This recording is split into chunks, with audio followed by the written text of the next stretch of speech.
Bez šaubām man ir viedtālrunis, kurā es esmu gandrīz nepārtraukti, izmantojot nepārtraukti e-pastu, lai sazinātos un darba vēstules sūtītu. Noteikti izmantoju WhatsApp ļoti plaši. Mēs gan uzņēmumu iekšpusē izmantojam kā komunikācijas platformu uzņēmumu iekšpusē, sazinātos ar citiem cilvēkiem. Telegram, otra līdzīga platforma, kuras izmantoju bieži. Tās ir tā kā komunikācijas ziņā šobrīd tās, kuras es izmantoju vairāk.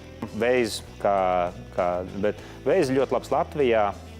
Latvija tiešām ir Waze lietošanas lielvalsts, un viņš ir ļoti lielisks. Mans dēls ir gameris, un es izmantoju Twitch, kas ir gameru skatīšanās platforma. Citreiz, lai paskatītos, kā viņš gaimo. Viņš gaimo ar Segvārdu Auglītis, un tad es varu paskatīties, kā viņam iet, un kā viņš komentē, un kā viņam panākumi. Tā kā Twitch ir varbūt vēl viena lieta, ko es izmantoju.